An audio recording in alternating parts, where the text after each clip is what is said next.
Bienvenue sur Alzheimer et alors.com, votre chaîne YouTube consacrée à la méthode Montessori adaptée pour les personnes atteintes de troubles neurocognitifs. Nous sommes actuellement dans une mini playlist sur l'accompagnement des aidants. Et donc c'est parti pour la vidéo numéro 2. Vous en aurez encore 3. Alors, être aidant, on va pas se le cacher, c'est parfois avoir le cœur serré, le corps fatigué et surtout l'esprit en alerte 24 heures sur 24, nous sommes d'accord, hein. Nous sommes des super-héros en hypervigilance. Jour, nuit, jour, plus rien n'a d'importance, on pense qu'à tout ce qu'on doit faire. Et donc, du coup, on est très souvent tendu, irritable ou carrément à bout de nerfs. Nous sommes d'accord? Donc, dans cette vidéo, je vais vous partager des stratégies concrètes pour réduire votre stress et prendre soin de vous. Parce que vous aussi, vous avez le droit au calme et à la douceur. Alors, pourquoi parler de stress? Le stress chronique, c'est l'ennemi silencieux des aidants. Et croyez-moi, une fois qu'il est installé, eh ben, il reste. Vous pouvez faire tout ce que vous voulez, il sera là, il reste. Donc, ce stress chronique, eh ben, il va vous épuiser. Il va vous rendre moins patient et vous éloigner, excusez-moi, parfois de votre propre équilibre. Mais le bon stress, il peut être canalisé pour éviter l'épuisement. Donc, je vais vous partager des outils concrets et des gestes simples à intégrer dans votre quotidien. Alors, c'est parti pour 5 stratégies pour réduire le stress. Stratégie numéro un, créer une routine sécurisant. Le chaos, c'est stressant. Une journée structurée, au contraire, ça permet de réduire l'imprévu et donc l'angoisse. Vous allez me dire, oui, je sais, mais j'ai toujours plein de trucs qui se rajoutent. Ouais, je suis d'accord avec vous, je suis passée par là, c'est vrai. Mais plus vous allez pouvoir structurer, plus ça va être gérable. Et sinon, bah pour cela, vous avez nos pactes cartes de communication, actes de la vie quotidienne, qui vous aident à établir un rythme visuel pour votre proche. Donc, lever, toilette, repas, activité, repos, hygiène, rendez-vous médicaux.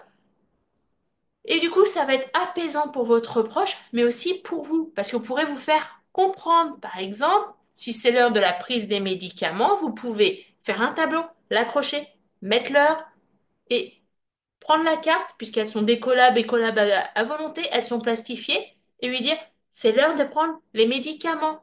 Vous pouvez montrer la carte et montrer la boîte de médicaments. Pour votre proche, ça va être ancré dans sa tête, arriver à un moment à base de, OK, cette carte-là, même si elle est visuelle et très compréhensible, correspond à la prise de médicaments.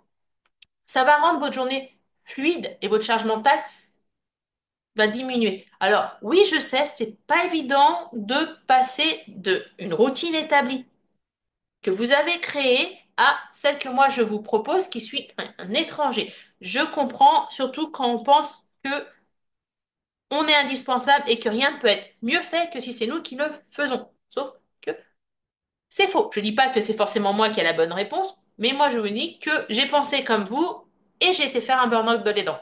Donc, j'essaye de vous aider. Stratégie numéro 2, respirer. Vous allez me dire, mais je respire. Non, non, respirez pour de vrai. Je sais, on vous le dit souvent et ça vous énerve. Moi, ça m'énervait profondément, mais je comprenais pas jusqu'au moment où je l'ai fait réellement. Respirez quelques minutes de respiration totalement conscience dans sa journée, ça peut transformer votre état émotionnel. Posez-vous. Inspirez 4 secondes, bloquez votre respiration 4 secondes et expirez doucement par la bouche pendant 6 secondes. Répétez cela 3 ou 4 fois. C'est simple, c'est gratuit, c'est efficace et vous verrez en plus, ça fonctionne. Et si vous pouvez, faites-le au même moment chaque jour pour en faire un petit rituel de recentrage. Vous sentez qu'il y a trop de pression? Sortez la pièce, respirez un bon coup. Dites-vous que c'est pas contre vous, que c'est la maladie qui fait que votre proche agit d'une certaine manière et que ça va aller, que vous allez faire de votre mieux et que ça va passer. Et en général, ça passe, croyez-moi. Stratégie numéro 3, prenez un micro-temps. Alors là, je suis sympa, hein. Je parle de micro-temps pour vous chaque jour. 10 minutes. Un café au calme, un café au calme, un moment de lecture, un appel à un ami, un peu de musique. lire le journal, regarder vos mails. Évidemment, pas des mails où ça va vous stresser, hein. Je ne vous parle pas de votre déclaration d'impôt ou de la dernière facture à payer. Je vous parle de petits trucs là qui correspondent souvent à des spams, genre le petit chat qui danse, j'en sais rien, avec un petit canard. Prenez ce temps pour vous sans culpabilité. C'est essentiel de ne pas vous oublier. Si vous vous oubliez, vous épuisez, vous mettez en colère, vous rentrez dans le cercle vicieux de l'aidant, vous en voulez, vous essayez d'être encore meilleur, ce que personne ne vous demande d'ailleurs, puis ça propose des tensions, et vous en voulez encore, et bis repetita. C'est pas ce qu'on veut. Stratégie numéro 4, apprenez à dire non sans vous justifier. Ah. Et encore plus si vous êtes une fratrie. Vous n'avez pas à tout porter tout seul. Vous avez le droit de refuser une tâche, de demander une pause, de ne pas répondre tout de suite, même à votre proche, si votre proche vous sollicite tout le temps, parce que votre proche, il va pas s'en souvenir. Lui, il va croire qu'il vous demande des petites choses, mais petites choses égale, pouf, grosse journée. Et peut-être même que c'est des choses que votre proche pourrait faire tout seul s'il était bien accompagné. Je ne vous dis pas que vous faites un mauvais accompagnement. Je vous dis peut-être que vous n'avez pas anticipé dans l'environnement ce qui est possible pour pouvoir l'aider. Je pense par exemple à votre proche qui vous réclame tous les jours son café après manger. Bah, dans la méthode Montessori, ce que vous pouvez faire, et que je vous conseille de faire si vous en avez envie, vous m'appelez, on prend le modèle de votre machine à café, on crée un mode opératoire à afficher à côté de la cafetière, on met à la disposition de votre proche tout ce qui concerne le café, les tasses, le café, etc., comment remplir de l'eau, etc. Et quand il a besoin de se faire un café, vous l'accompagnez, vous lui montrez le mode opératoire, il fait son café. Pendant ce temps-là, ces minutes-là, ce sont les vôtres. Voilà, votre santé mentale est en jeu si vous n'apprenez pas à dire non sans vous justifier. Et elle est précieuse. Et même dans une fratrie, ok, vous êtes le tuteur principal. Ok, mais les autres aussi sont tuteurs. Vous êtes une fratrie. Donc, apprenez à déléguer les tâches. Quelqu'un s'occupe par exemple de tout ce qui est papier administratif, quelqu'un s'occupe des rendez-vous, quelqu'un s'occupe, je sais pas, des courses, quelqu'un s'occupe d'embaucher des aides à domicile. Bref, vous devez savoir dire non. Alors je sais, c'est très dur. C'est comme par exemple aller au cinéma et penser pendant toute la séance de cinéma à votre proche en disant, oh là là, j'ai laissé tout seul à la maison parce que je suis au cinéma. Non, votre proche, par exemple, bah oui, vous êtes au cinéma, mais il est en train de faire sa sieste. Demandez à un étudiant ou un voisin si ça de rester avec votre proche le temps que vous ayez fait vos courses ou que vous allez faire votre petite séance de cinéma. Ce n'est pas grave. Vous avez le droit de prendre du temps pour vous. Conseil numéro 5, entourez-vous des bons outils et des bonnes personnes.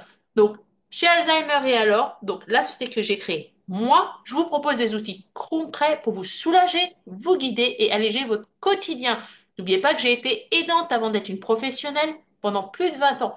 Et donc, j'ai fait des grilles pratiques pour vous offrir des repères simples, à vous apprendre à structurer la journée, à gérer votre stress, à proposer des activités Montessori à votre proche. Vous avez aussi des livres de lecture Montessori adaptés pour vivre des moments partagés sans tension et des cartes de communication pour vous aider à mieux comprendre votre proche et mieux vous faire comprendre sans cri, sans frustration. C'est souvent la communication qui pose le plus de problèmes. Et vous avez toutes les solutions possibles sur notre site alzheimeralors.com. Le stress, en fait, ça vient souvent, si vous êtes totalement honnête avec vous, hein. Moi aussi, j'ai eu du mal à l'admettre, mais je l'ai admis. Le stress, en fait, il vient d'un manque de solution. Nous sommes d'accord. Vous voulez tout faire tout seul, vous en rajoutez, vous en avez qui se rajoutent comme des imprévus, et donc du coup, bah, vous n'avez pas de solution puisque vous trouvez qu'il n'y a pas de place nulle part. Et bien déjà, notre boutique, elle est là et pensée pour vous simplifier la vie.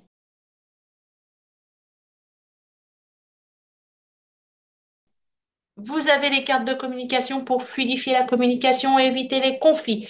Les guides de pratique vont vous donner les bons réflexes dès maintenant. Nos livres adaptés, c'est une façon de vivre des moments calmes ensemble.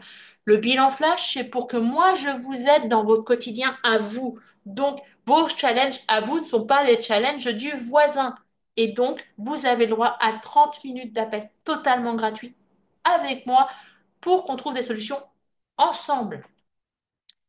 Vous avez également sur la chaîne Alzheimer et alors des exercices de respiration. Vous en avez aussi sur tout simplement sur YouTube, dans d'autres chaînes qui sont spécialisées là-dedans. N'hésitez pas. Je sais que ce que vous vivez est intense, lourd et c'est souvent, bien sûr, hélas, invisible. Alors si vous sentez que le stress monte, ne restez pas seul.